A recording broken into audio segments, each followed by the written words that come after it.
right, let's get into it. Think of this as opening up the instruction manual for planet Earth itself. We're going to break down the science of our environment, how it's built, how it actually works, and yeah, what happens when things start to go wrong. So let's dive right into Chapter 1. I mean, seriously, what if our world actually came with an instruction manual? What would be in that first chapter?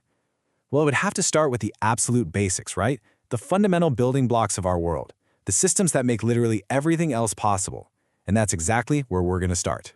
So the core idea is actually hiding right there in the name. The word environment comes from an old French word, environner, which means to encircle. And that's perfect because that's exactly what it is. It's the sum total of everything that surrounds us. We're talking water, air, land, and this incredibly complex web of relationships that connects, everything from the tiniest microorganism all the way up to us. Okay, so for Act 1 of our little story here, let's look at the 4 massive components that literally encircle us and create the very stage where all of life plays out. First up, you've got the atmosphere. That's the air you're breathing right now. Then there's the hydrosphere. That's all the water on the planet. Beneath your feet, that's the lithosphere, the solid rocky part. And finally, the biosphere. Now this is the really cool one. It's that magic zone where all the others overlap, which allows life to just thrive. So you've got these 4 seemingly simple parts, but together they create one incredibly complex system. All right, let's move on to Act 2 and see how this all comes together. We've got our stage set with those 4 spheres, right? So now it's time to look at the living, breathing engine that runs the show on that stage, the ecosystem. An ecosystem. This is where all the action happens. And it's not just a random collection of plants and animals. No, it's the functional unit where living things are interacting with each other and with their non-living physical surroundings. It's this constant, dynamic back and forth that really powers the whole engine of life. And this whole interaction, it follows a pretty clear structure. You've got your producers, think plants. They capture energy from the sun. Then you have consumers, animals, who get their energy by eating. And finally, the cleanup crew, the decomposers. These are things like fungi and bacteria, and their job is to break everything down and recycle all those raw materials to start the whole cycle over again. I mean, talk about the ultimate recycling program, right? Now here's where it gets really interesting. This whole flow of energy, it's actually super inefficient. And that inefficiency is basically governed by one single absolutely critical number, 10%. Yeah, this is what's often called the 10% rule. And the best way to think about it is like a mandatory energy tax. Every single time energy moves one step up the food chain, say from a plant to a rabbit, or that rabbit to a fox, a staggering 90% of that energy is just lost. Poof! Gone as heat. Only a tiny 10% actually gets passed on. So you might be wondering, how does a system that seems so delicate even survive? Well, it's got 2 key defense mechanisms. First, there's resistance. That's its ability to just tough it out and withstand a disturbance, like a big drought. Then there's resilience. That's its ability to bounce back and recover after the disturbance is over. For an ecosystem to be healthy, it really needs a good dose of both. But what happens when a disturbance is so constant, so unnatural, that it just completely overwhelms both of those defenses? Well, that brings us to Act 3, the system failure that we call pollution. The definition here is pretty straightforward. Pollution is just introducing harmful stuff that causes negative changes. Basically, something becomes a pollutant when it's in the wrong place, at the wrong time, or in the wrong amount. When it just completely overwhelms the environment's natural ability to deal with it.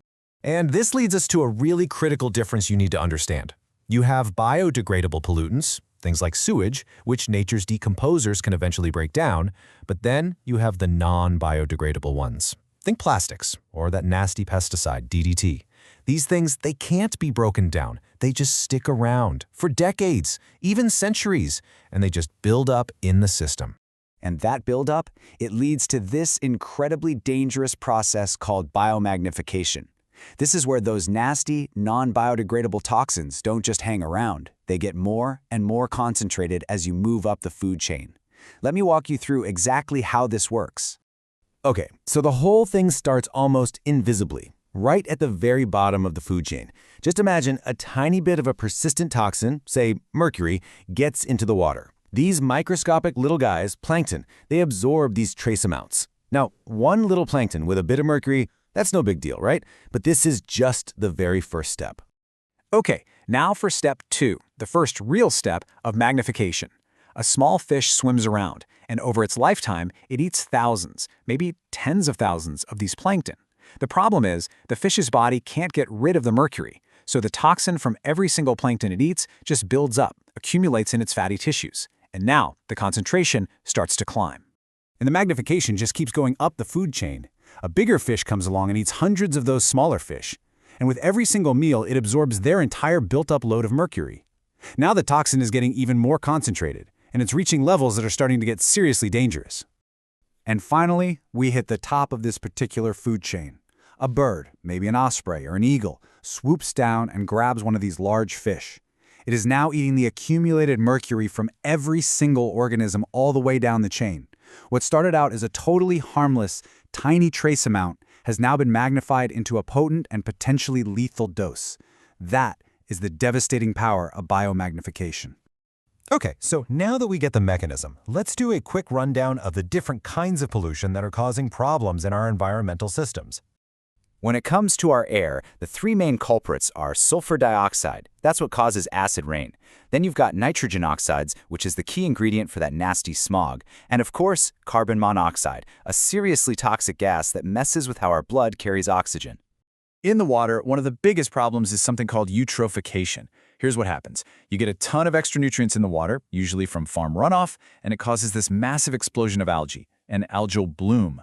But when all that algae dies and starts to rot, the process sucks all the oxygen out of the water, creating these huge dead zones where basically nothing can survive. And get this, pollution isn't just stuff you can see or touch. Noise itself can be a major pollutant. The hazardous threshold for being around it for a long time is about 80 decibels. And we're not just talking about it being annoying, it causes real, measurable stress for both people and animals. And finally, the source material is crystal clear about which type of pollution is the absolute most dangerous. It states, very simply, that radioactive pollution, from things like nuclear accidents, is the most lethal form there is, period. So, after all this, what's the big takeaway from our little user's guide? Well, the science shows us that our world is this incredible system of delicate balances, right? You've got energy flows, nutrient cycles, that whole complex dance between resistance and resilience. And so the final question this manual really leaves us with is pretty simple. With everything we do, are we the ones tipping those scales too far?